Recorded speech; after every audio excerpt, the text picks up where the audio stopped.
Well, kind of what he was talking about with the couple.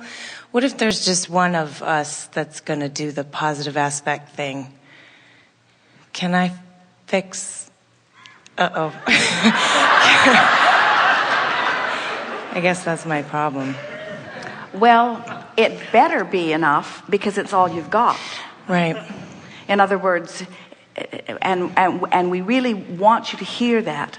In other words, yes, of course it's enough. That's what the power of influence is.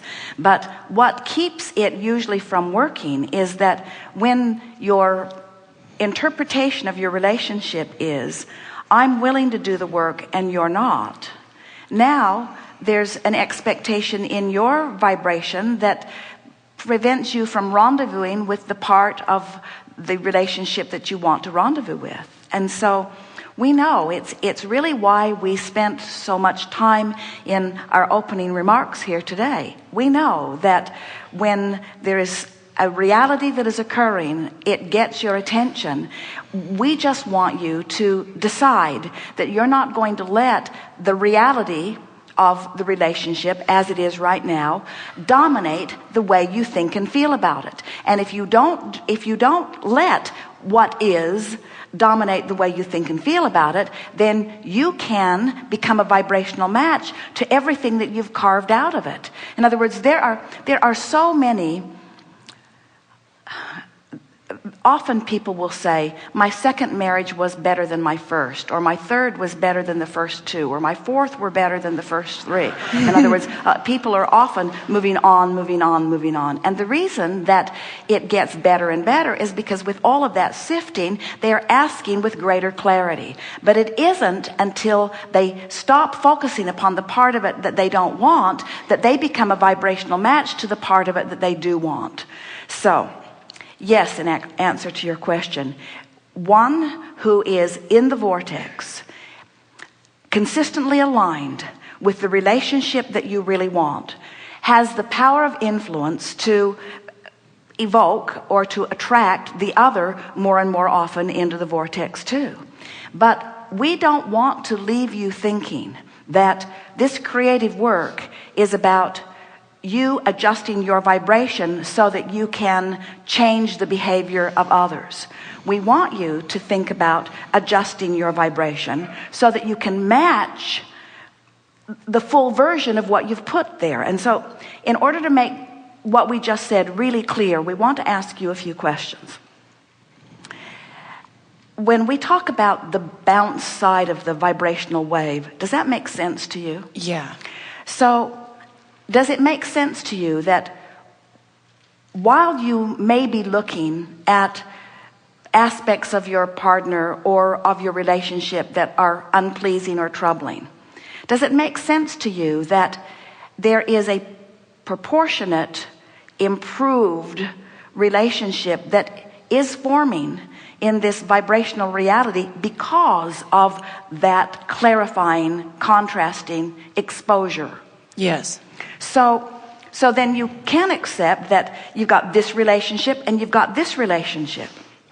So the question, the answer to your question, but the question that we want you to ask yourself is, if you believe that you've got two relationships going, now we know this one's more compelling, this is the one that comes home at night, that we know that this is the one that you can see and hear and smell and taste and touch. But if you accept that you have two relationships, one that is past tense and one that is really present tense, and you decide that you're going to tune to the present tense relationship, you're going to tune to the one that feels good, you're going to align to who you are and to all that you've created here. When you accept that, then it is our promise to you that one has to become this one. The manifestation has to become the same. Now hear the difference in the important question that you ask. If you believe that you have to stand in the current relationship and through your words and action convince another to be different, now you've lost your power because you had to leave the vortex in order to accomplish that. But if you accept that no coercion, no convincing has to take place, that it's just the alignment between you and you, Now you come into your power, and now one who's in the vortex is more powerful than millions who are not, you see. That's what the power of influence is. Right. And what's troubling you about it, and it's something that troubles a lot of people about it, is that, Abraham, are you saying that I can get in the vortex and I can become so influential that I can get what I want from everyone? And isn't there a little coercion in that? And we say, you can, when you get into your vortex, the universe will yield to you from every particle of the universe what you want, as it is now doing. In other words, we want to convince you that it's not that your partner's not doing the work, or not even that your partner doesn't agree with the work you're doing. It's your attention to that that holds that in your vibration. If your partner has 5 characteristics that you really like and 5 that you don't like, and you would get into the vortex where only the ones you do like are, and you would train your vibration, your attention, only to those aspects that you like, the 5 that you don't like would not become part of the mix of your experience. But what happens with most people who are facing reality is that you focus on the stuff you like, that you focus on the stuff you don't like, you keep it all active so it all keeps coming. And then it feels like you need to do something different. And we say, no, that's never true. You need to do something different. You need to tune yourself to the best part of your partner. And when you tune yourself to the best part of the other, what happens is you join forces with the energy that creates worlds and law of attraction, this powerful engine of the universe who is gathering all cooperative components, brings the cooperation right to you. And this is the thing that is so fun to tell people like you who have really good relationships going on, is that it's not just that the universe is going to reach out and find another partner who is more cooperative to you and bring it. The universe will reach right into that partner and bring cooperation. Oh, that's what I was hoping. That's good. So I really like him. Yes, yeah. With good reason. Yeah, and so sometimes it's so weird. I really like this guy a lot, and he really likes me too. And I get nervous. He makes me nervous. And we've been together for a long time now, but I will get whacked out in my vibration, and he will immediately respond to it and go away. And then I will relax, and then he'll immediately come back. Well, we would like to tell you the secret to attracting a partner who consistently feels more comfortable with you. When your dominant intent is alignment with who you are. So you're taking out of the equation any pointing at him to change. He's going to really like hanging around you.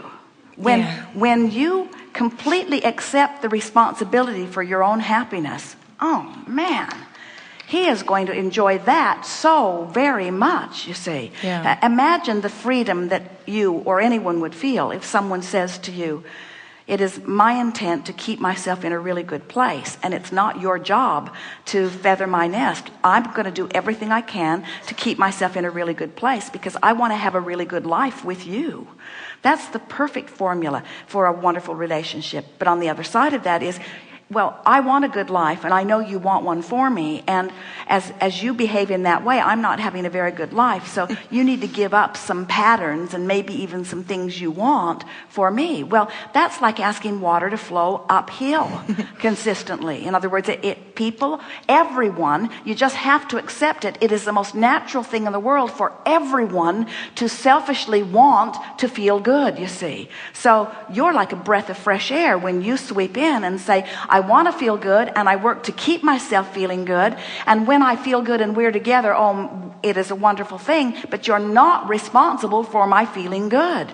The majority of relationships that break down are because, and of course it's never accurate or appropriate to throw a blanket over anything and call it all the same, but very often women feel insecure, and so they ask for changes, and men want freedom, and the more insecure she feels, the more freedom he doesn't feel, and that is the basis of most broken relationships. And that's why when you get out of whack in your vibration, your words, when you're out of whack and therefore not feeling good, then all that stuff, he starts thinking that that he needs to do something different, which he doesn't want to do and often can't do, or he thinks that you think he should. And if you can make it very, very clear, I'm out of whack and it doesn't have anything to do with you. I got to get myself into alignment, because if there's one thing that I promise myself every day, say to him, it's that I'm going to be as in alignment and therefore as feeling good and therefore as clear-minded and as fun and as full and as frisky as I can be as I interrelate with you. He's going to love hearing that. And then as time goes on and he sees you in one of your off moments, he'll say, you need some space, don't you? In other words, because somebody that says, what can I do? That's headed for trouble. If you've got a partner that every time you're out of whack says, what can I do to make it better?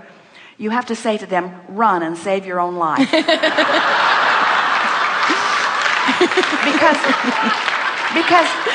Because if you let them try to make your life better, your law of attraction will just bring more trouble for them to solve. And then before long, and it won't be very long, your relationship is one where the other is resenting, you see. Right. Where if you're both stable and sure, and then coming together because you're stable and sure, oh, what a wonderful relationship that is. Yeah. Evolving, changing, growing, expanding, becoming, and feeling good every step along the way.